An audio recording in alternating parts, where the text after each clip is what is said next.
ನಾಗಲೋಕದಲ್ಲಿ ಉತ್ತಂಕ ಹೊಸ ಹೊಸ ದೃಶ್ಯಗಳನ್ನು ಕಂಡಿದ್ದಾನೆ. ಉತ್ತಂಕ ನಾಗಲೋಕದಲ್ಲಿ ಅದು ಹಾಗೆ.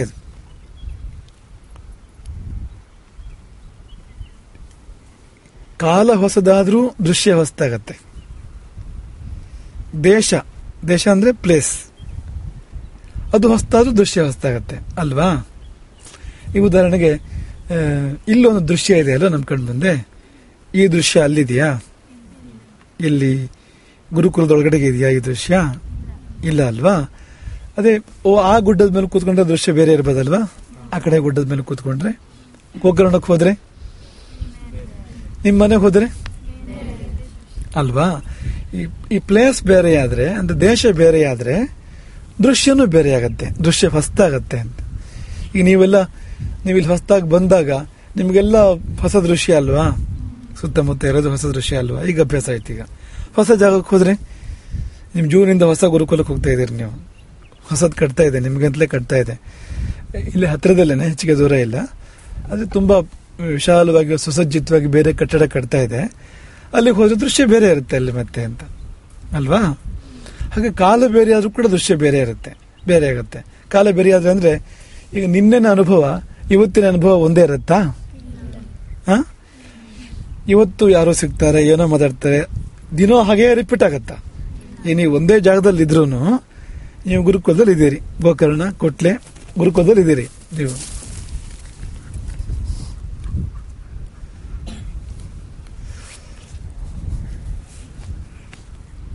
ಈ ದೃಶ್ಯ ಹೊಸದಲ್ವಾ? ಈಗ ಹಿಂದೆಲ್ಲ ಪಾಠ ಆಗಿದ್ದೆ ಕೊಟ್ಲೆಲ್ಲೂ ಈ ದೃಶ್ಯ ಇತ್ತಾಗ. ನೋಡಿ ಮತ್ತೊಂದು ದೃಶ್ಯ. ಈಗ ಅದೆಲ್ಲ ಕೆಲಸ ಮುಗಿದೋಗಿದೆ, ಈಗ ಹೋಗ್ತಾ ಇದೆ ಇದು. ಸಿನಿಮಾದಲ್ಲಿ ಪೊಲೀಸರು ಬಂದಾಗೆ ಚಿತ್ರ ಹೊಸತಿರುಪುದಲ್ಲಿ. ಈಗ ಟೈಮ್ ಬೇರೆ ಆದ್ರೆ ದೃಶ್ಯ ಬೇರೆ ಆಗತ್ತೆ, ಹಾಗೆ ಪ್ಲೇಸ್ ಬೇರೆ ಆದ್ರೆ ದೃಶ್ಯ ಬೇರೆ ಆಗತ್ತೆ. ಉತ್ತಂಕನ ಮುಂದೆ ಅನೇಕ ಕೌತುಕಮಯ ದೃಶ್ಯಗಳಿವೆ, ಯಾಕೆಂದ್ರೆ ಪ್ಲೇಸ್ ಬೇರೆ ಆಯ್ತು. ಭೂಲೋಕದಿಂದ ನಾಗಲೋಕಕ್ಕೆ ಹೋಗಿದ್ದಾನೆ. ನಾಗಲೋಕದಲ್ಲಿ ಅವನಿಗೆ ಮೊದಲು ಹೇಳಿದ ರಸ್ತೆಗಳು, ಭವನಗಳು, ಉದ್ಯಾನಗಳು ಇಂಥದ್ದೆಲ್ಲ ಬೇರೆ. ಅದಲ್ಲದೇನೆ ಇಬ್ಬರು ಸ್ತ್ರೀಯರು ಕಪ್ಪು ಬಿಳಿಯ ಬಣ್ಣದ ದಾರಿಗಳಿಂದ ಬಟ್ಟೆ ನೇಯ್ತಾ ಇದ್ದಾರೆ. ಒಂದು ಕುದುರೆ ಇದೆ. 6 ಕುಮಾರರು ಚಕ್ರವೊಂದನ್ನು ತಿರುಗಿಸ್ತಾ ಇದ್ದಾರೆ. 6 ಕುಮಾರರು, ಅದಕ್ಕೆ ಏನೇನು ಇದೆಯಲ್ಲ ಚಕ್ರಕ್ಕೆ ಹೇಳಿದ್ವಲ್ಲ ನಿಮಗೆ, 12, 24 ಎಲ್ಲ ಹೇಳಿದ್ವಲ್ವಾ, 360 ಎಲ್ಲ. ಆ ಕಾಲಚಕ್ರವನ್ನು ತಿರುಗಿಸ್ತಾ ಇದ್ದಾರೆ 6 ಕುಮಾರರು. ಹಾಗೆ ಒಂದು ಕುದುರೆ ಇದೆ, ಒಂದು ವ್ಯಕ್ತಿ ಕುದುರೆ ಪಕ್ಕದಲ್ಲಿ. ವಿಶೇಷವಾದ ಅತಿ ಪ್ರಮಾಣದ ಕುದುರೆ, ಅತಿ ಪ್ರಮಾಣದ ಪುರುಷ. ಅತಿ ಪ್ರಮಾಣ ಅಂದ್ರೆ ಸಾಮಾನ್ಯ ಪ್ರಮಾಣ ಮೀರಿದ್ದು ಅಂತ. ಅಂತಹದ್ದನ್ನು ಉತ್ತಂಕ ಕಂಡ. ನೋಡಿ, ನಾವು ಹಿಂದೆ ನಿಮ್ಗೆ ಹೇಳಿದ್ದು, ಉಪಕರಣಗಳು ಇಲ್ಲ ಅಂತ ನಾವು ಕೊರಗಬಾರದು. ಅಂತಃಕರಣ ಚೆನ್ನಾಗಿರ್ಬೇಕು, ನಮ್ಮ ಮನಸ್ಸು ಚೆನ್ನಾಗಿದ್ರೆ ಇರೋದನ್ನೇ ಬಳಸ್ಕೊಂಡು ನಾವೇನಾದ್ರು ಸಾಧನೆ ಮಾಡ್ಬೋದು ಅಂತ. ಪೆನ್ ಚೆನ್ನಾಗಿಲ್ಲ ಅಂತ ಪರೀಕ್ಷೆ ಬರೆದಿರಕ್ಕಾಗತ್ತಾ? ಏನಿದೆಯೋ ಇಡೀ ಜೀವನಕ್ಕೂ ಅಪ್ಲೈ ಆಗಂತದ್ದು. ನಮ್ಮ ಹತ್ರ ಏನಿದೆಯೋ ಅದನ್ನು ಬಳಸ್ಕೊಂಡು ದೊಡ್ಡ ಸಾಧನೆ ಮಾಡಬೇಕು, ವಿಶೇಷ ಸಾಧನೆ ಮಾಡಬೇಕು. ಹಾಗೆ ಉತ್ತಂಕನ ಬಳಿ ಏನಿಲ್ಲ, ಆದ್ರೆ ನಾಲಿಗೆ ಇದೆ, ಮೇಧೆ ಇದೆ. ಹಾಗೆ ವಾಕ್ಕನ್ನು ಬಳಸಿ ನಾಗಗಳನ್ನು ಸ್ತೋತ್ರ ಮಾಡಿದ, ಏನೂ ಆಗಲಿಲ್ಲ. ಹೌದು, ವಿಷದ ಗಾಳಿಯಿಂದ ಏನೂ ಆಗಲಿಲ್ಲ ಅವನಿಗೆ ಅಂತ. ಏನೂ ಆಗಲಿಲ್ಲ ಅನ್ನೋದು ಕೂಡ ಒಂದು ಫಲ ಅಂತ.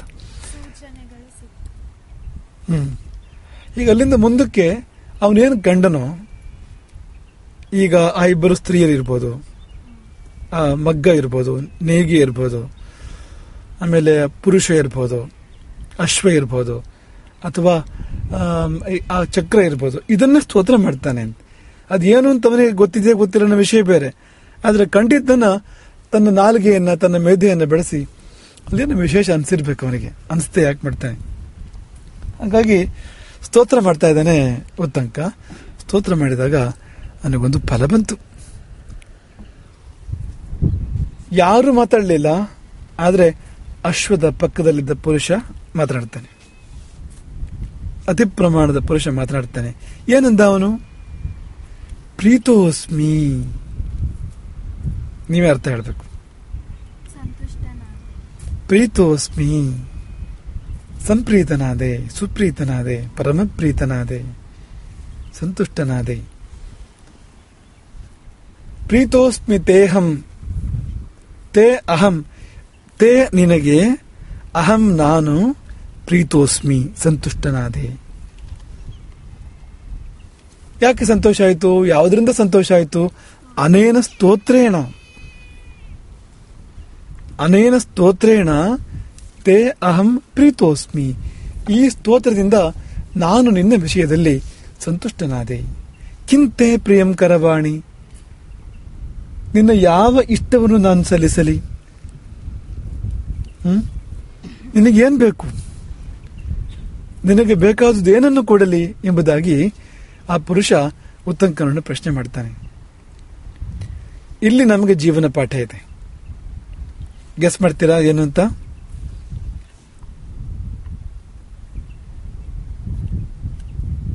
ಸಿಂಪಲ್ ಇದೆ. ಹೌದು, ಒಬ್ಬ ವ್ಯಕ್ತಿಯನ್ನು ಸಂತೋಷ ಪಡಿಸಿದಾಗ ಅವ್ರು ನಮ್ಗೆ ಏನ್ ಬೇಕಾದ್ರೂ ಮಾಡೋಕೆ ಸಿದ್ಧಾಗ್ತಾರೆ ನಮಗಾಗಿ. ಅದು ವಿಷಯ. ಹೌದು, ಯಾವುದರಿಂದ ಸಂತೋಷ ಆಯ್ತು? ಮಾತಿಗೆ ಅಷ್ಟು ಶಕ್ತಿ ಇದೆ. ಮಾತು ಬದುಕಿನ ಅವಿಭಾಜ್ಯ ಅಂಗ ಅಲ್ವಾ? ಹುಟ್ಟಿ ಸ್ವಲ್ಪ ಸಮಯದಲ್ಲಿ ಮಾತು ಕಲಿತೇವೆ ನಾವು, ಕೊನೆವರೆಗೂ ಇರುತ್ತೆ ನಮ್ಮ ಜೊತೆಗೆ ಮಾತದು. ಈ ಮಾತು ಅನ್ನೋದು ಇದೆಯಲ್ಲ, ತುಂಬಾ ದೊಡ್ಡ ಸಾಧನ ಅದು. ಇದರಿಂದ ಏನನ್ನು ಬೇಕಾದ್ರೂ ಸಾಧನೆ ಮಾಡ್ಬೋದು. ಒಳ್ಳೆಯ ಮಾತುಗಳನ್ನು ಆಡಬೇಕು. ಅದು ಯಾರನ್ನಾದ್ರೂ ಪ್ರಸನ್ನಗೊಳಿಸಬಲ್ಲದು, ಯಾರನ್ನೂ ಖುಷಿ ಮಾಡಬಹುದು. ಯಾರಾದ್ರೂ ಮನೆಗೆ ಬಂದಾಗ ಸಾಧ್ಯ ಆದ್ರೆ ಒಳ್ಳೆ ಆತಿಥ್ಯ ಮಾಡಬೇಕು. ಒಳ್ಳೆಯ ಆಸನ, ಒಳ್ಳೆಯ ಪೇಯ, ಒಳ್ಳೆಯ ಮೃಷ್ಟಾನ್ನ ಭೋಜನ ಇದೆಲ್ಲ ಕೊಟ್ಟು, ವಸ್ತ್ರಗಳನ್ನು ಆಭರಣಗಳನ್ನು ಕೊಟ್ಟು ಸಂತೋಷ ಪಡಿಸುವಂಥದ್ದು ಇದೆ. ಏನು ಇಲ್ಲ ಅಂದ್ರೆ ಚಾಪೆ ಇಲ್ದಿದ್ರೆ ನೆಲ ಕೂತ್ಕೊಳ್ಳಿ ಅಂತ ಹೇಳ್ಬೋದಲ್ವಾ? ಬಂದಿದ್ದೀರಿ ಕೂತ್ಕೊಳ್ಳಿ ಅಂತ ಹೇಳ್ಬೋದಲ್ವಾ? ನಿಮ್ಮ ಹತ್ರ ಕೊಡೋಕೆ ಅಮೃತ ಇಲ್ಲದ್ರೆ ನೀರು ಕೊಡ್ಬೋದಲ್ವಾ? ಇದು ಯಾವುದೂ ಇಲ್ಲದೆ ಇದ್ರೆ ಚತುರ್ಥಿ ವಾಕ್ಚ ಸೋನೃತ, ಒಳ್ಳೆ ಮಾತಾಡ್ಬೋದಲ್ವಾ? ಪ್ರೀತಿಯಿಂದ ಮಾತಾಡ್ಬೋದಲ್ವಾ? ಈ ಪ್ರೀತಿಯ ಮಾತುಗಳಿಂದ ಯಾರನ್ನ ಬೇಕಾದ್ರೂ ಗೆಲ್ಬಹುದು.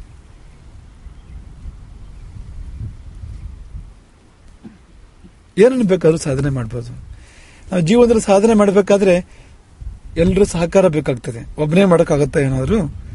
ನಿಮಗೆ ಯಾರೋ ಜನ್ಮ ಕೊಟ್ಟಿದ್ದಾರೆ, ಯಾರೋ ಬೆಳೆಸಿದ್ದಾರೆ, ಯಾರೋ ಬಟ್ಟೆ ಕೊಟ್ಟಿದ್ದಾರೆ, ಯಾರೋ ವಿದ್ಯೆ ಕೊಟ್ಟಿದ್ದಾರೆ. ಇವರೆಲ್ಲ ಇದ್ದೇ ನಮ್ಮ ಜೀವನ ಅಲ್ವಾ? ಇಲ್ಲಿದ್ರೆ ಜೀವನ ಇರ್ತಿತ್ತಾ? ಎಷ್ಟು ಜನರ ಸಹಕಾರ ಇದೆ ನೋಡಿ. ನಾವು ಇವತ್ತು ಬದುಕಿದೀವಿ ಅಂದ್ರೆ, ನಾವು ಇವತ್ತೇನೋ ಮಾಡ್ತಿದೀವಿ ಅಂದ್ರೆ ಎಷ್ಟು ಜನರ ಸಹಕಾರ ಇದೆ ನೋಡಿ. ಈ ಸಹಕಾರಗಳು ಬರೋದು ಒಳ್ಳೆ ಮಾತಿನಿಂದ, ಒಳ್ಳೆ ನಡವಳಿಕೆಯಿಂದ. ಹಾಗಾಗಿ ನಾವು ಒಳ್ಳೆಯ ಮಾತುಗಳನ್ನು ಆಡಬೇಕು. ಸ್ತುತಿ, ಸ್ತೋತ್ರ ಉತ್ತಂಕ ಮಾಡಿದ್ದೇನು? ಸ್ತೋತ್ರ ಅನ್ನೋದಕ್ಕೆ ಒಂದು ವಾಕ್ಯದ ವಿವರಣೆ ಇದೆ. ಸ್ತೋತ್ರ ಅಂದ್ರೆ ಏನು? ಕನ್ನಡದಲ್ಲಿ ಹೊಗಳಿಕೆ ಅಂತ ಒಂದು ವಾಕ್ಯದ ವಿವರಣೆ ಇದೆ. ಇದು ಇಂಪಾರ್ಟೆಂಟ್. ಇದು ಏನಪ್ಪ ವಿವರಣೆ ಅಂದ್ರೆ, ಗುಣಿನಿಷ್ಠ ಗುಣಾಭಿಧಾನಂ ಸ್ತುತಿ. ಗುಣಿನಿಷ್ಠ ಗುಣಾಭಿಧಾನಂ. ಬರ್ಕೊಳ್ಳಿ ಮಕ್ಕಳೇ, ಹೃದಯದಲ್ಲೂ ಬರ್ಕೋಬೇಕು ಇಂಥದ್ನೆಲ್ಲ. ಗುಣಿನಿಷ್ಠ ಗುಣಾಭಿಧಾನಂ. ಹಾಗಂದ್ರೆ ಏನು ಗೊತ್ತಾ?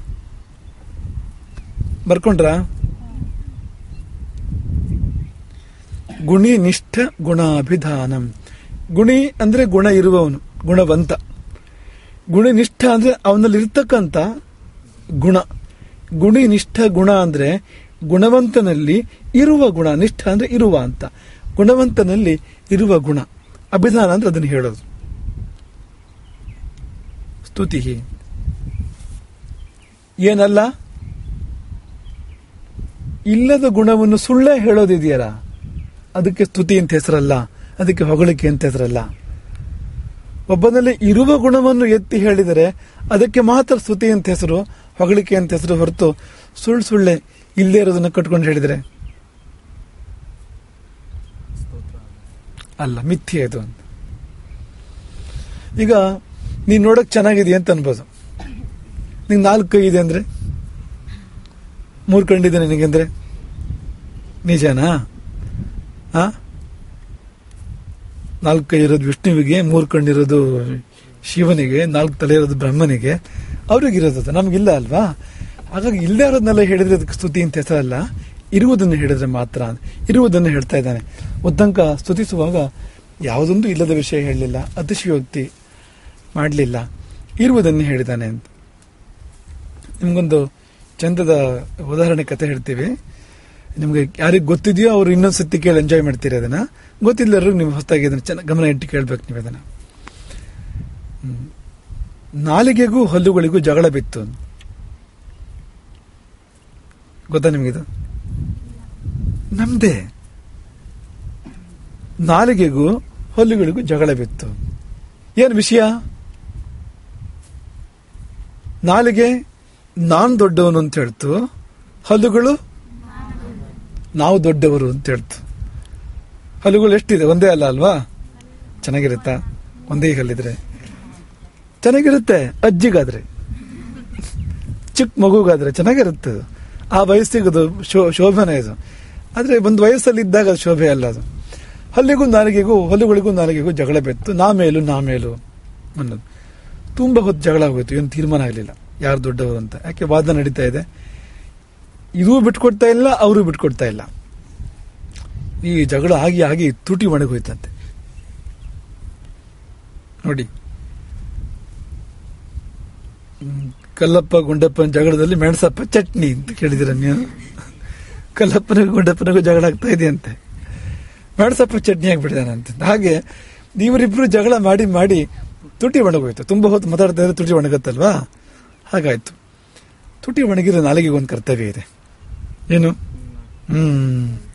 ಅದು ಬಂದು ಸವರ್ಕೊಂಡು ಹೋಗ್ಬೇಕು, ಒಂದ್ಸತಿ ಒದ್ದೆ ಮಾಡಬೇಕು. ಆ ಒದ್ದೆ ಹತ್ರ ಇದೆ, ನಾಲಿಗೆ ಹತ್ರ ಇದೆ, ಡ್ಯೂಟಿ ಅದ್ರದ್ದು. ಹಾಗಾಗಿ ಅದಕ್ಕೆ ಸಹಜ, ಅದು ತಾನೇ ಮಾಡ್ಬಿಡುತ್ತೆ. ಅದು ಯಾರು ಆರ್ಡರ್ ಮಾಡಬೇಕು ಅಂತಿಲ್ಲ ಅದಕ್ಕೆ. ಇದೆಯಾ? ಒಂದು ಉದ್ದ ಲೆಟರ್ ಬರೆದು ಸೈನ್ ಮಾಡಿ ಅದಕ್ಕೆ ಹಂಗೆಲ್ಲ ಆಗೋ ತನಕ ತುಟಿ ಇಲ್ಲಿ ಏನ್ ಮಾಡ್ತಾ ಇರ್ಬೇಕು ಪಾಪ ಅಷ್ಟೊತ್ತು ತನಕ. ಅವೆಲ್ಲ ಬೇಕಾಗಿಲ್ಲ. ತಾನಾಗಿ ತಿಳ್ಕೊಂಡು ಅದು ಬಂದು ತುಟಿನ ಸವರುತ್ತೆ ಅದು. ಹಾಗಾಗಿ ನಾಲ್ಗೆ ಹೊರಗೆ ಬಂದು ತುಟಿಯನ್ನು ಸವರ್ತಾ ಇದೆ. ಕಚಕ್ಕನ್ನು ಹಿಡ್ಕೊಂಡು ಅಂತೆ ಹಲ್ಲುಗಳು ನಾಲಿಗೆಯನ್ನು. ಈಗ ಜಗಳ ತೀರ್ಮಾನ ಆಗತ್ತೆ ಅಂತ ಹೇಳು. ಯಾರು ದೊಡ್ಡವರು? ನಾವು ನಿಮ್ಮನ್ನು ಕೇಳ್ತಿರೋದಲ್ಲ, ಹಲ್ಲುಗಳು ನಾಲಿಗೆಯನ್ನ ಕಚಕ್ಕನ್ನು ಹಿಡ್ಕೊಂಡು ಕೇಳ್ತಾ ಇದ್ದೇವೆ. ನಾವು ನೀನು ಈಗ ಹೇಳು, ಯಾರು ದೊಡ್ಡವರು? ಪಾಪ ನಾಲಿಗೆ ಮಾತಾಡೋಕ್ಕೂ ಆಗ್ತಾ ಇಲ್ಲ. ಆಗತ್ತಾ?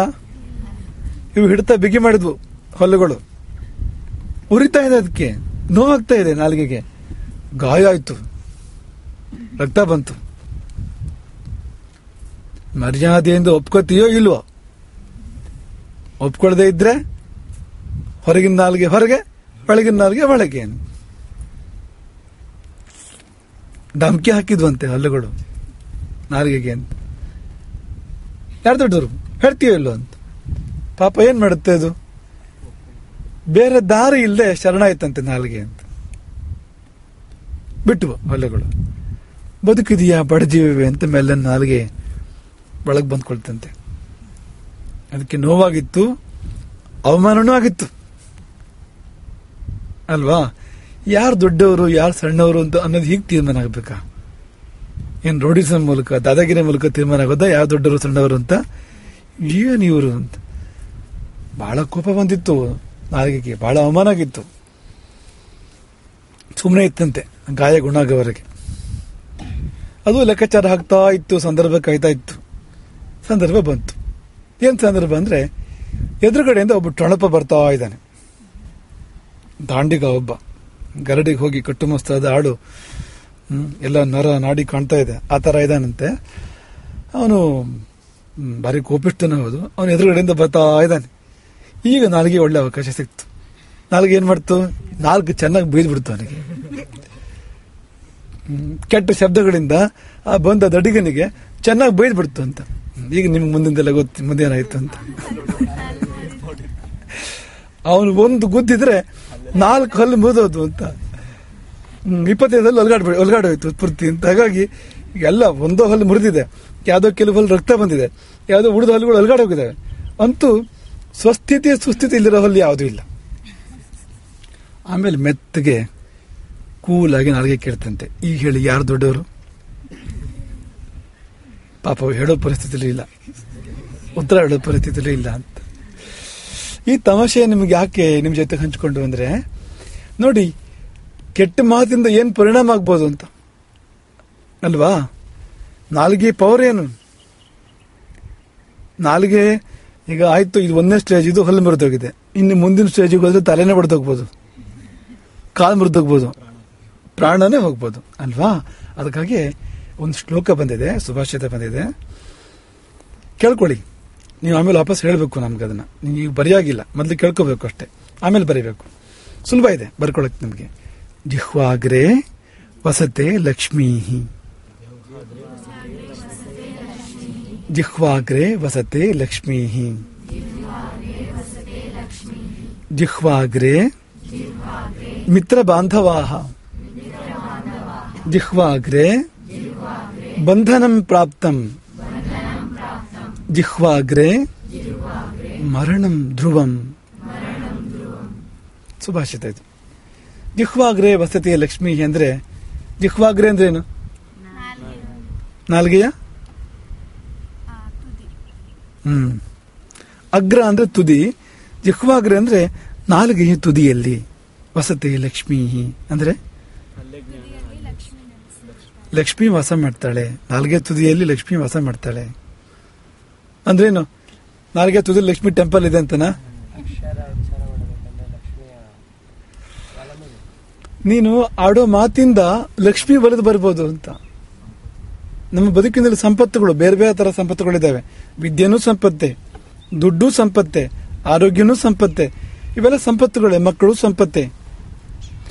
ನಾಲ್ಗೆ ತುದಿಯಲ್ಲಿ ಸಂಪತ್ತಿನ ಆಗಮನ ಇದೆ. ನಾವು ಒಳ್ಳೊಳ್ಳೆ ಮಾತುಗಳನ್ನ ಆಡಿದ್ರೆ ಸಂಪತ್ತು ಬರುತ್ತೆ ನಮಗೆ ಅಂತ ತುಂಬಾ ತುಂಬಾ ಅಂದ್ರೆ ತುಂಬಾ ಉದಾಹರಣೆಗಳಿದ್ದಾವೆ. ಅದಕ್ಕೆ ಹೇಗೆ ಬರ್ಬೋದು ಅನ್ನೋದಕ್ಕೆ ತುಂಬಾ ತರದ ಉದಾಹರಣೆಗಳನ್ನು ಕೊಡಬಹುದು. ಜಿಹ್ವಾಗ್ರೆ ಮಿತ್ರ ಬಾಂಧವಾಃ, ಬಂಧು ಮಿತ್ರರು ನಾಲ್ಗೆ ತುದಿಯಲ್ಲೇ ಇರ್ತಾರೆ. ಹೌದಾ? ಹೆಂಗಪ್ಪ? ಏನಲ್ಲಿ ಮನೆ ಕಟ್ಕೊಂಡಿರ್ತಾರ ನಾಲ್ಗೆ ತುದಿಯಲ್ಲಿ ಅವರು? ಎಷ್ಟು ದೊಡ್ಡದಿರ್ಬೇಕು ನಾಲ್ಗೆ ಅದು? ಅಂದ್ರೆ ಮಿತ್ರರು ಬಂಧುಗಳೆಲ್ಲ ನಾಲ್ಗೆ ತುದಿಯಲ್ಲಿ ಇರ್ಬೇಕು ಅಂದ್ರೆ ಏನ್ ಶೂರ್ಪಣಕ್ಕೆ ನಾಲ್ಗೆನ ಅದು? ಹಾಗಾದ್ರೆ ಏನರ್ಥ?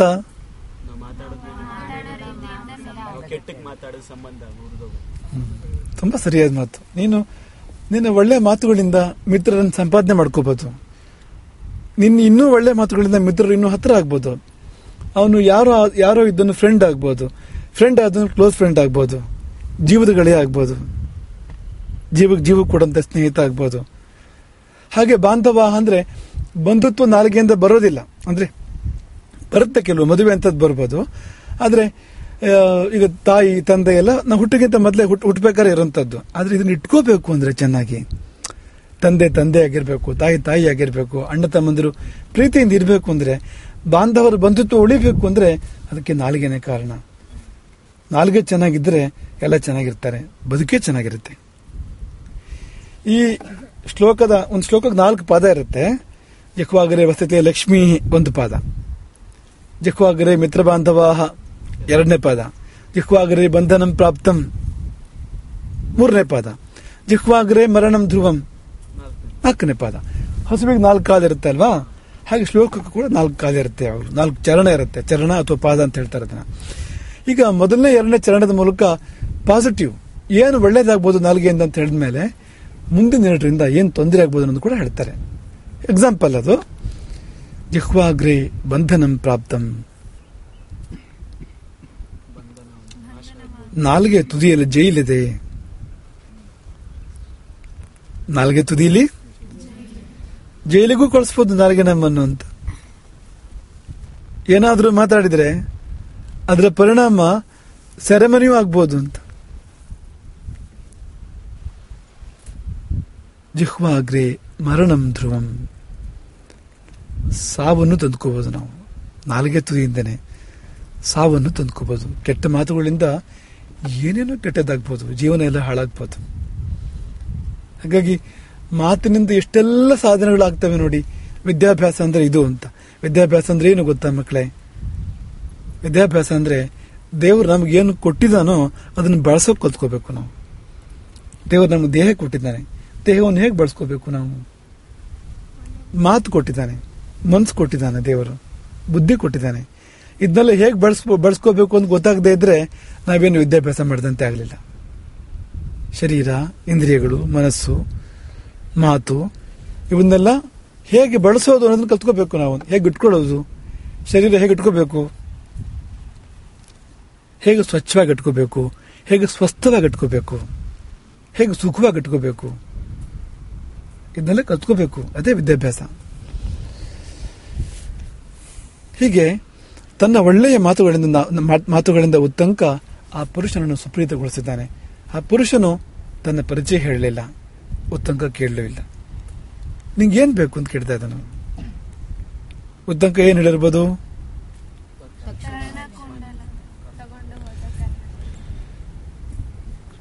ನಾಗಗಳು ನನ್ನ ವಶವಾಗಲಿ ಅಂತ ಉತ್ತಂಕ ಕೇಳಿದ್ದು. ನಾಗಾಮೆ ವಶಮೇಯುಹು, ಸರ್ಪಗಳು ನನ್ನ ವಶವಾಗಲಿ ಅಂತ, ಮುಂದಿನ ಕೆಲಸ ಮಾಡ್ಕೋತೇನೆ ಅಂತ, ವಶವಾದ್ರೆ ಅಂತ. ಹಾಗಾಗಿ ನಾಗಾಮೆ ವಶಮೇಯುಹು, ವಶಮೇಯುಹು ಅಂತ ಕೇಳಿದಾನೆ ಉತ್ತಂಕ. ಏನ್ ಕೇಳಿಲ್ಲ? ನಾಶಮೇಯುಹು ಅಂತ ಕೇಳಿಲ್ಲ ಅಂತ. ನಾಗಗಳು ವಶವಾಗಲಿ ಅಂತ ಕೇಳ್ತಾನೆ ಹೊರತು ನಾಶವಾಗಲಿ ಅಂತ ಕೇಳಿಲ್ಲ. ಅದಕ್ಕೆ ಆ ಪುರುಷ ಹೇಳಿದನಂತೆ, ನೋಡು ಉತ್ತಂಕ, ಈ ಕುದುರೆ ಇದೆಯಲ್ಲ, ಕುದುರೆ ಹಿಂಭಾಗದಿಂದ ಗಾಳಿ ಊದು ಅಂತ. ಕುದುರೆ ಹಿಂದೆ ಹೋಗಿ ಹಿಂಭಾಗದಿಂದ ಗಾಳಿ ಊದು ಎಂಬುದಾಗಿ ಸೂಚನೆ ಕೊಟ್ಟಾಗ ಅಂತೆಯೇ ಮಾಡ್ತಾನೆ ಉತ್ತಂಕ. ಅಶ್ವಸ್ಯ ಅಪಾನ ಮಧಮತು, ಅಶ್ವದ ಹಿಂಭಾಗವನ್ನು ಹೋಗಿ ಊದುತ್ತಾನೆ. ಅದರ ಫಲವಾಗಿ ಅಶ್ವದ ಕಣ್ಣಿನಿಂದ ಬೆಂಕಿ ಬಂತು, ಕಿವಿಯಿಂದ ಹೊಗೆ ಬಂತು, ಬೆಂಕಿ ಬಂತು, ಬಾಯಿಯಿಂದ ಹೊಗೆ ಬಂತು, ಬೆಂಕಿ ಬಂತು, ರೋಮಕೂಪಗಳಿಂದ ಧೂಮ, ಜ್ವಾಲೆ. ಕ್ಷಣ ಮಾತ್ರದಲ್ಲಿ ಅಶ್ವದ ಎಲ್ಲ ಸ್ರೋತಸ್ಸುಗಳಿಂದ, ಒಂದು ಅಶ್ವಕ್ಕೆ ಎಷ್ಟು ರಂಧ್ರಗಳಿರ್ತವೋ ಎಲ್ಲ ರಂಧ್ರಗಳಿಂದ, ಎಲ್ಲ ದಾರಿಗಳಿಂದ, ಎಲ್ಲ ದ್ವಾರಗಳಿಂದ ಧೂಮ ಮತ್ತು ಜ್ವಾಲೆ ಹೊರಗೆ ಬಂತು. ಬರ್ತಾ ಇದೆ, ಇನ್ನೂ ಬರ್ತಾ ಇದೆ, ಮತ್ತೂ ಬರ್ತಾ ಇದೆ. ಎಷ್ಟು ಬಂತು ಅಂದ್ರೆ ನಾಗಲೋಕವೆಲ್ಲ ಹೊಗೆಯಿಂದ ವ್ಯಾಪ್ತವಾಯಿತು, ಧಗೆಯಿಂದಲೂ ವ್ಯಾಪ್ತವಾಯಿತು. ನಾಗಲೋಕದಲ್ಲಿ ಎತ್ತ ನೋಡಿದರತ್ತ ಹೊಗೆ ಹೊಗೆ ಹೊಗೆ, ಎತ್ತ ನೋಡಿದರತ್ತ ಧಗೆ ಧಗೆ ಧಗೆ. ಧಗೆ ಅಂದ್ರೆ ಉಷ್ಣತೆ, ಬಿಸಿ. ಧಗೆ ಅಂದ್ರೆ ಬಿಸಿ. ಬಿಸಿ ಅಂದ್ರೆ ಸತ್ತೋಗ್ಬಿಡುತ್ತಿಲ್ಲ ಒಂದೇ ಸರ್ತಿ, ಹೆಚ್ಚಾದಾಗ ಸಾಯ್ತಾನೆ. ಬೆಂಕಿ ಆದ್ರೆ ಕೂಡ ಸುಟ್ಟಾಕ್ಬಿಡುತ್ತೆ. ಹಾಗಾಗಿ ಎತ್ತ ನೋಡಿದ್ರತ್ತ ಧಗೆ, ಎತ್ತ ನೋಡಿದ್ರತ್ತ ಹೊಗೆ. ಸರ್ಪಗಳಿಗೆ ಬದುಕು ದುಸ್ತರವಾಯಿತು. ಸರ್ಪ ಹೊಗೆಯಲ್ಲಿ ಧಗೆಯಲ್ಲಿ ಬದುಕತ್ತಾ? ಬದುಕೇ ದುಸ್ತರವಾಯಿತು ಸರ್ಪಗಳಿಗೆ ಅಂತ. ತಕ್ಷಕನ ಮುಂದೆ ಪ್ರಶ್ನೆ ಬಂದು ನಿಂತಿತು. ನಾನೀಗ ಉತ್ತಂಕನನ್ನು ಸುಪ್ರೀತಗೊಳಿಸ್ತಾ ಇದ್ರೆ ನಾಗಲೋಕವೇ ನಾಶ ಆಗತ್ತೆ. ಹೌದು, ಎಲ್ಲರಿಗೂ ಕಷ್ಟ ಆಗ್ತಾ ಇದೆ. ಆದ್ರೆ ಎಲ್ಲರೂ ತಪ್ಪು ಮಾಡಿದಾರಾ?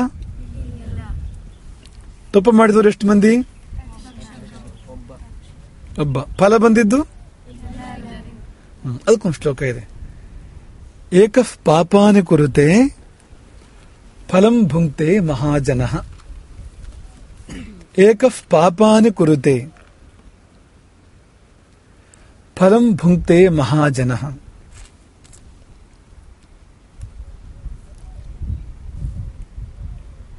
ಏಕಃ ಪಾಪಾನಿ ಕುರುತೆ ಫಲಂ ಭುಂಕ್ತೆ ಮಹಾಜನಃ. ಅರ್ಥ ಹೇಳ್ತೀರಾ?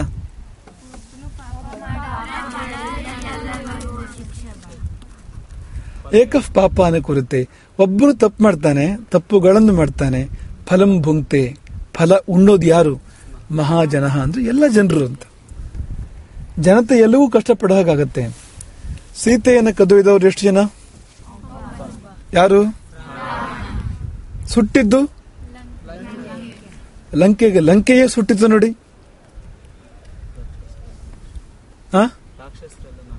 ಹೌದಲ್ವಾ? ಯಾಕೆ ಅದು? ಸಹವಾಸ. ನಾವು ಒಳ್ಳೆಯವ್ರ ಜೊತೆಗೆ ಹಾಕಿರ್ಬೇಕು ಅಂದ್ರೆ, ಕೆಟ್ಟವ್ರ ಜೊತೆಗೆ ಹಾಕಿರ್ಬಾರ್ದು ಅಂದ್ರೆ, ಕೆಟ್ಟವ್ರಿಗೆ ಕೆಟ್ಟದಾಗತ್ತೆ, ಅವಾಗ ನಮಗೂ ಆಗತ್ತೆ ಅವ್ರ ಜೊತೆಲಿದ್ರೆ. ಈಗ ಅದೊಂದು ಕೊಳದಲ್ಲಿ ಒಂದು ವಿಷಸರ್ಪ ಬಂದಿತ್ತಂತೆ. ವಿಷಸರ್ಪವನ್ನು ಕೊಲ್ಬೇಕು ಅನ್ನೋ ಕಾರಣಕ್ಕೆ ಕೊಳಕ್ಕೆ ವಿಷ ಹಾಕ್ತಾರೆ. ಮೀನುಗಳೆಲ್ಲ ಸತ್ತೋದು ಸರ್ಪದ ಜೊತೆಯಲ್ಲಿ. ಸಹವಾಸ. ಹಾಗಾಗಿ ನಾವು ಸಾಧ್ಯವಾದಷ್ಟು ಒಳ್ಳೆಯವ್ರ ಜೊತೆ ಇರಬೇಕು, ಸಾಧ್ಯವಾದಷ್ಟು ಧರ್ಮವಂತರ ಜೊತೆಲಿ ಇರಬೇಕು. ಕೆಟ್ಟವ್ರ ಜೊತೆ ಇದ್ರೆ ಆಪತ್ತು ತಪ್ಪಿದ್ದಲ್ಲ. ಅದಕ್ಕೆ ಉದಾಹರಣೆ ಲಂಕೆ. ಲಂಕಾಪಟ್ಟಣ ಬೆಂಕಿಪಟ್ಟಣ ಆಗೋಯ್ತಲ್ವಾ? ಬೆಂಕಿಪಟ್ಟಣ ಅಂದ್ರೆ ಮ್ಯಾಚ್ ಬಾಕ್ಸ್ ಅಂತ ಅರ್ಥ ಅಲ್ಲ, ಬೆಂಕಿ ವ್ಯಾಪಿಸಿರ್ತಕ್ಕಂಥ ಪಟ್ಟಣ ಆಯ್ತದು ಅಂತ ಲಂಕಾಪಟ್ಟಣ ಅಂತ. ಹಾಗೆ ಏಕ ಪಾಪಾನ ಕುರಿತೆ ಫಲಂ ಭುಂಕ್ತೆ ಮಹಾಜನ. ತಕ್ಷಕನೊಬ್ಬನ ತಪ್ಪಿನಿಂದ ನಾಗಲೋಕವೆಲ್ಲವೂ ಹೊಗೆ ಧಗೆಯಿಂದ ತಳಮಳಿಸಿತು. ತಾಭಿಹಿ ನಾಗಲೋಕೆ ಉಪಧೂಪಿತೆ. ನಾಗಲೋಕವೆಲ್ಲವೂ ಹೊಗೆ ಧಗೆಗಳಿಂದ ವ್ಯಾಪ್ತವಾಗಲು ಅಥ ಸಂಭ್ರಾಂತಃ ತಕ್ಷಕನು ಗಾಬರಿಗೊಂಡನು.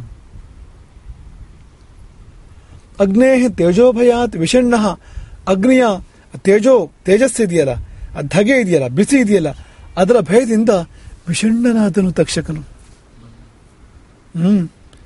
ಅವನು ಮುಂದೆ ಸಾವು ನಿಂತ್ಕೊಂಡಿದೆ ಅಂತ. ಅವನಿಗೆ ಮಾತ್ರವಲ್ಲ, ಅವನ ಹೆಂಡತಿ, ಮಕ್ಕಳು, ಬಳಗ, ಪರಿವಾರ, ಊರಿಗೆಲ್ಲ, ಲೋಕಕ್ಕೆಲ್ಲ ಸಾವು ಎನ್ನುವ ಪರಿಸ್ಥಿತಿ ಇದೆ. ಹಾಗಾಗಿ ವಿಷಣ್ಣನಾದ ತಕ್ಷಕನು ಸಹಸಾ ಭವನಾತ್ ನಿಷ್ಕ್ರಮ್ಯ. ಲಘುಬಗನೆ ತನ್ನ ಮನೆಯಿಂದ ಹೊರಬಂದನು.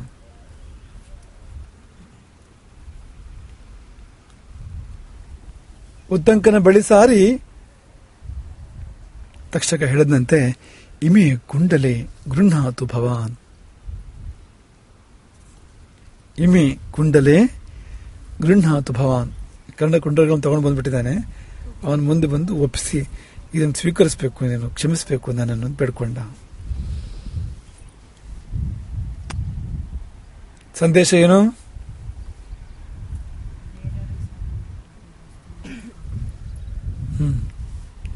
ಇದಕ್ಕೆ ಸರಿಯಾಗಿ ಹೋಗಿ ಹೇಳು, ಈ ಸಂದರ್ಭಕ್ಕೆ ಸರಿಯಾಗಿ ಹೋಗಿ ಹೇಳು. ಅದು ಬರುತ್ತೆ.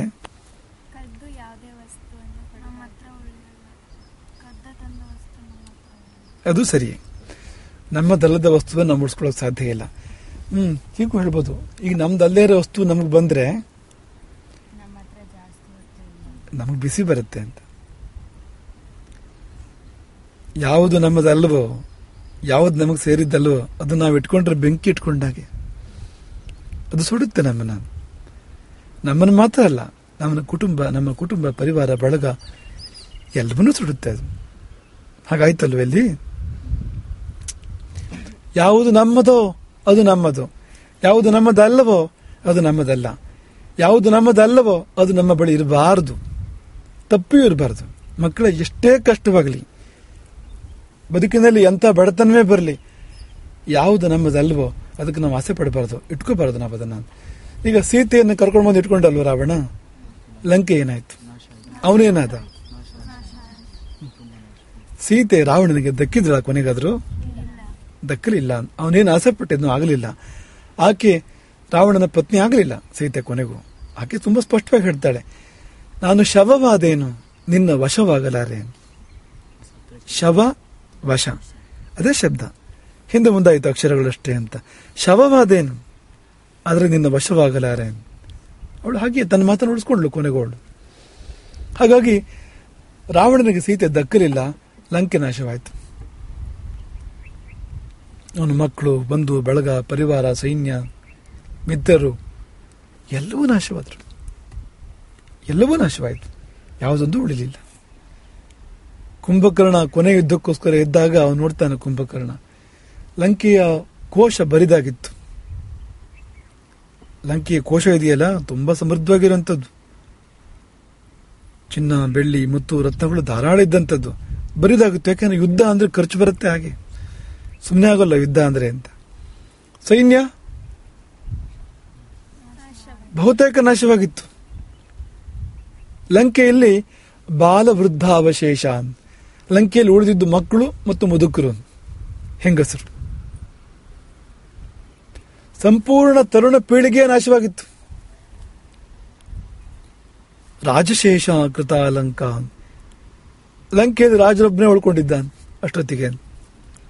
ಅಂದ್ರೆ ಕುಂಭಕರ್ಣನ ಕಣ್ಣಲ್ಲಿ ಇನ್ನೂ ಕೆಲವರು ಉಳ್ಕೊಂಡಿದ್ರು ಆ ಹೊತ್ತಿಗೆ, ಕುಂಭಕರ್ಣನ ಕೊನೆ ಯುದ್ಧ ಸಂದರ್ಭದಲ್ಲಿ. ಆದ್ರೆ ಸಂಪೂರ್ಣ ಹೀಗಾಗ್ಬಿಡುತ್ತೆ. ಕೊನೆ ಹೊತ್ತಲ್ಲಿ ಏನು ಅಂದ್ರೆ ಅವನು ಒಬ್ಬನೇ ಉಳ್ಕೊಡ್ತಾನೆ, ರಾವಣ ಒಬ್ಬನೇ, ಮತ್ತೆಲ್ಲ ನಾಶ ಆಗತ್ತೆ. ಏನಪ್ಪ ಯಾಕೆ ಹೀಗಾಯ್ತು? ತನ್ನದಲ್ಲದ ಸೊತ್ತನ್ನು ತಂದಿರಿಸಿಕೊಂಡುದರ ಫಲ ಅದು. ಸೀತೆ ರಾಮನವಳು ಹೊರತು ರಾವಣನವಳಲ್ಲ. ಹಾಗೆ ತನ್ನದಲ್ಲದ ಕುಂಡಲಗಳನ್ನು ತಕ್ಷಕ ತಂದಿಟ್ಟುಕೊಂಡ್ರೆ ಅವನು ಎಂಥ ದೊಡ್ಡ ಪ್ರತಾಪಿ ಆಗಿರ್ಲಿ, ನಾಗರಾಜನೇ ಆಗಿರ್ಲಿ, ಎಂಥ ದೊಡ್ಡ ಧನಿಕನೇ ಆಗಿರ್ಲಿ, ಅವನು ಎಷ್ಟೇ ಶಕ್ತಿ ಇರಲಿ, ಸಾಮರ್ಥ್ಯ ಇರಲಿ, ಆದರೆ ಅವನಿಗೆ ಕಷ್ಟ ತಪ್ಪಿದ್ದಲ್ಲ ಅಂತ. ಹಾಗಾಗಿ ಅದು ಸರಿ ಇದೆ ಆ ವಿಷಯ. ಇನ್ನೊಂದು ಸಂಗತಿ ಇದೆ, ನಾವಿಲ್ಲಿ ಕಲಿಯುವಂಥದ್ದು ತಿಳ್ಕೊಳ್ಳುವಂಥದ್ದು ಇನ್ನೊಂದು ಸಂಗತಿ ಇದೆ. ಅದೇನು ಗೊತ್ತಾ? ಬಿಸಿ ತಾಗದೆ ಬೆಣ್ಣೆ ಕರಗದು ಅಲ್ವಾ? ಬೆಣ್ಣೆನ ತುಪ್ಪ ಮಾಡಬೇಕು, ಸ್ವಲ್ಪ ಐಸ್ ಹಾಕೊಂಡು ಅದ್ರ ಮೇಲೆ ಗಟ್ಟಿಯಾಗತ್ತೆ. ಮತ್ತು ಬೆಣ್ಣೆ ಕರಗಬೇಕು ಅಂದ್ರೆ ಒಂದೇ ದಾರಿ, ಬಿಸಿ ತಾಗಿದ್ರೆ ಮಾತ್ರ ಬೆಣ್ಣೆ ಕರಗುವಂತಹದ್ದು ಅಂತ. ಹಾಗೆ ಬದುಕಿನಲ್ಲಿ ಎಷ್ಟೋ ಬಾರಿ ಹಾಗೆ ಇರುತ್ತೆ ಸಂದರ್ಭಗಳು ಅಂತ. ಅಂದ್ರೆ ಎಲ್ಲ ಸಮಯದಲ್ಲೂ ಕೂಡ ಬರೇ ಶಾಂತಿ, ಬರೇ ಸಮಾಧಾನ ಕೆಲ್ಸಕ್ಕೆ ಬರುತ್ತೆ ಅಂತಲ್ಲ. ಎಲ್ಲೋ ಅಗತ್ಯ ಬಂದಾಗ ಬಿಸಿನೂ ಬೇಕಾಗತ್ತೆ, ಪರಾಕ್ರಮನೂ ಬೇಕಾಗತ್ತೆ. ಹೇಗೆ ಮಿದುಳು ಮುಖ್ಯವೋ ಹಾಗೆ ಭುಜಗಳು ಕೂಡ ಮುಖ್ಯ. ಹೇಗೆ ಋಷಿಮುನಿಗಳು ತಪಸ್ ಮಾಡ್ತಾರೆ, ಜ್ಞಾನವನ್ನು ಧಾರೆ ಎರೀತಾರೆ, ಸಮಾಜಕ್ಕೆ ಹೇಗೆ ಅದು ಮುಖ್ಯವೋ ಅಷ್ಟೇ ಮುಖ್ಯವಾಗಿರ್ತಕ್ಕಂಥದ್ದು ಕ್ಷಾತ್ರ.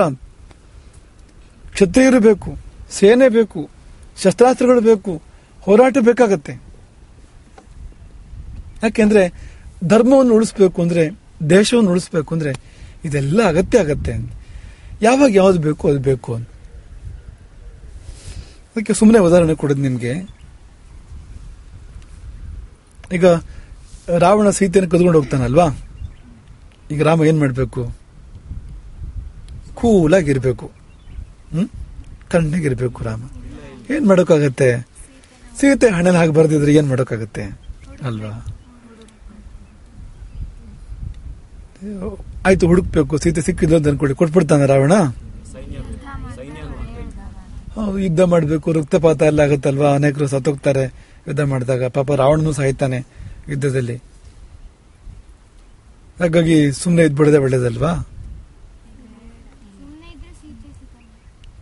ಏನ್ ಮಾಡಕ್ಕಾಗತ್ತೆ? ಸಾವು ನೋವಲ್ಲಿ ಆಗತ್ತಲ್ವಾ?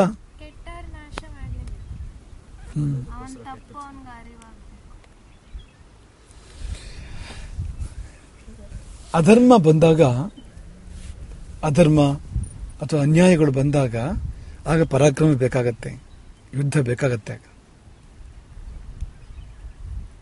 ಈಗ ರಾವಣ ಸೀತೆ ಕದ್ಕೊಂಡು ಹೋದ್ಮೇಲೆ ರಾಮ ಓಂ ಶಾಂತಿ ಶಾಂತಿ ಶಾಂತಿ ಅಂತ ಕೂತ್ಕೊಳ್ಳೋಕ್ಕಾಗತ್ತಾ? ಇಲ್ಲ ಅಂತ.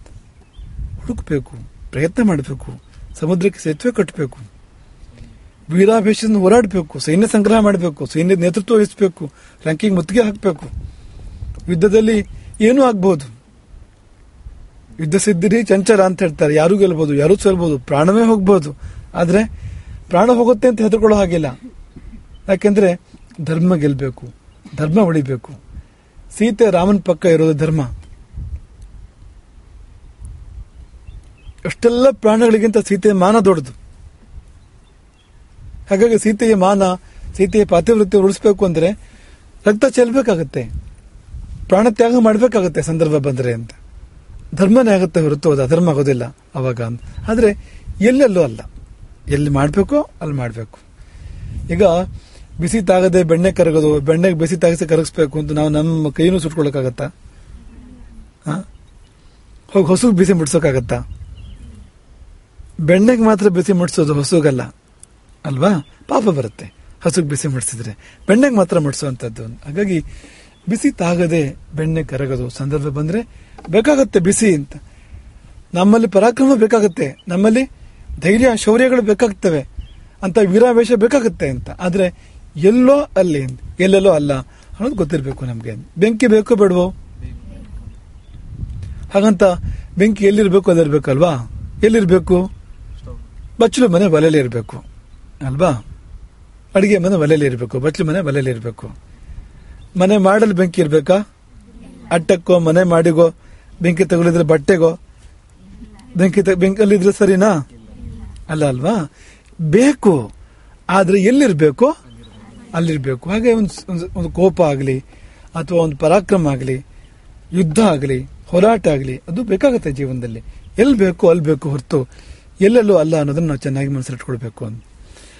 ಹಾಗಾಗಿ ಬಿಸಿ ತಾಗಿಸಿ ಬೆಣ್ಣೆ ಕರಗಿಸಿದ ಉತ್ತಂಕ ತಕ್ಷಕ ಸೋತು ಬಂದ, ಶರಣಾದ, ಕುಂಡಲಗಳನ್ನು ಒಪ್ಪಿಸಿದ ಉತ್ತಂಕನಿಗೆ. ಅಲ್ಲಿಗೆ ಕತೆ ಮುಗೀತು. ಆಯ್ತು, ಗುರುಪತ್ನಿ ಹೋಗಿ ತಲುಪಿಸ್ತಾನೆ ಉತ್ತಂಕ. ಅಲ್ಲಿಗೆ ಮುಗೀತಾ ಕತೆ?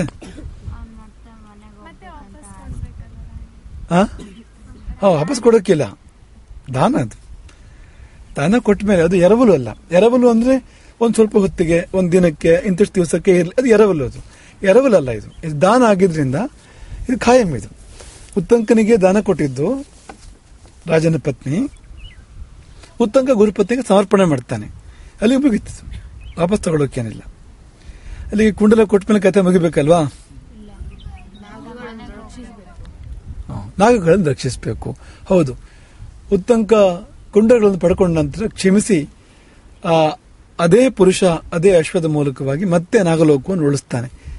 ಹೊಗೆ ಧಗೆಗಳು ಇಳಿದವು, ಕುದುರೆ ಶಾಂತ ಆಯಿತು, ನಾಗಲೋಕ ಮತ್ತೆ ತಣ್ಣಗಾಯ್ತು. ಮುಗಿತಾ ಅಲ್ಲಿಗೆ ಕತೆ?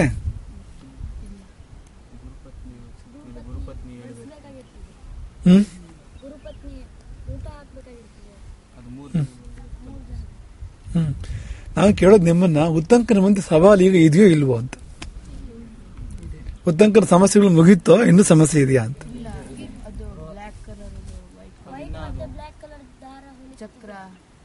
ಅದೇನಾಗತ್ತೆ, ಇದಿರಲಿ ಬಿಡೋದ್ರ ಪಾಡಿಗೋದು, ಅದು ವಿಷಯ ಅಂತ. 3 ದಿನದಲ್ಲಿ ಮುಟ್ಟಿಸ್ಬೇಕು. 4ನೇ ದಿನ ಬೆಳಗ್ಗೆ ಪುಣ್ಯಕರ್ಮ ಇದೆ ಅಲ್ವಾ? ಎಲ್ಲಿ? ಗುರುಕುಲದಲ್ಲಿ. ಅಲ್ಲಿ ಗುರುಪತ್ನಿಗೆ ಆ ಸಮಯ ಅದರೊಳಗೆ ಮುಟ್ಟಿಸ್ಬೇಕು ಅದನ್ನ. ಅಂದ್ರೆ ಆ ಬಡಿಸ್ಬೇಕಾದ್ರೆ ಗುರುಪತ್ನಿ ಧರಿಸಿ ಬಡಿಸ್ಕೊಳ್ಳೋದನ್ನ ಅಂತ ಅಲ್ವಾ? ಅದಕ್ಕಿಂತ ಮುಂಚೆ ಮುಟ್ಟಿಸ್ಬೇಕು. ಈಗ ಸಮಯ ಎಷ್ಟಾಗಿದೆ? ಈಗ ಕಳೆದೋಗಿದೆ 3 ದಿನ. ಪರಿಸ್ಥಿತಿ ಹೇಗಿದೆ ಅಂದ್ರೆ, 3 ದಿನ ಕಳೆದಿದೆ, 4ನೇ ದಿನ ಬಂದಿದೆ, ಬೆಳಗಾಗಿದೆ. ಗುರುಪತ್ನಿ ಸ್ನಾನ ಮಾಡಿದಾಳೆ, ತಲೆ ಬಾಚ್ಕೊತಾ ಇದ್ದಾಳೆ, ಹೊಸ ಬಟ್ಟೆ ಉಟ್ಕೊಂಡಿದ್ದಾಳೆ. ಬ್ರಾಹ್ಮಣರೆಲ್ಲ ಬರ್ತಾ ಇದ್ದಾರೆ. ಇನ್ನೇನು ಕಾರ್ಯಕ್ರಮ ಪ್ರಾರಂಭ ಆಗತ್ತೆ, ಊಟ ಶುರುವಾಗತ್ತೆ. ಆ ಹೊತ್ತು ಗುರುಪತ್ನಿ ನೋಡ್ತಾಳೆ, ಉತ್ತಂಕ ಬಂದಿಲ್ಲ. ಕೋಪ ಬಂತು. ಶಾಪಾಯ ಅಸ್ಯ ಮನೋದಧೆ. ಉತ್ತಂಕನನ್ನು ಶಪಿಸಲು ನಿಶ್ಚಯ ಮಾಡಿದಳು ಗುರುಪತ್ನಿ. ಯಾಕೆಂದ್ರೆ ಸಮಯಕ್ಕೆ ಬಂದು ಒದಗಲಿಲ್ಲಲ್ಲ ಉತ್ತಂಕ, ತಂದು ಕೊಡ್ಲಿಲ್ಲ ಅಲ್ವಾ? ಅದನ್ನ ಒಪ್ಕೊಂಡ ಮಾತು ಅದು. ಪುಣ್ಯಕದ ಒಳಗೆ ಅವಳು ಹೇಳಿದ್ಲು, 3 ದಿನ ಕಳೆದು 4ನೇ ದಿನ ಪುಣ್ಯಕ ಇದೆ. ಆ ಪುಣ್ಯಕದ ಸಮಯದಲ್ಲಿ ಬಡಿಸುವಾಗ ನನಗೆ ಕುಂಡಲಗಳು ಬೇಕು, ತಂದು ಕೊಡು, ಅದಕ್ಕಿಂತ ಮೊದಲು ತಂದು ಕೊಡಬೇಕು ಅಂತ. ಆ ಹೊತ್ತು ಬಂದ್ಬಿಟ್ಟಿದೆ. ಹಾಗಾಗಿ ಶಾಪಾಯ ಅಸ್ಯ ಮನೋದಧಿ. ಉತ್ತಂಕನನ್ನು ಶಪಿಸಲು ನಿಶ್ಚಯಿಸಿದಳು ಗುರುಪತ್ನಿ. ಹರೇ ರಾಮ.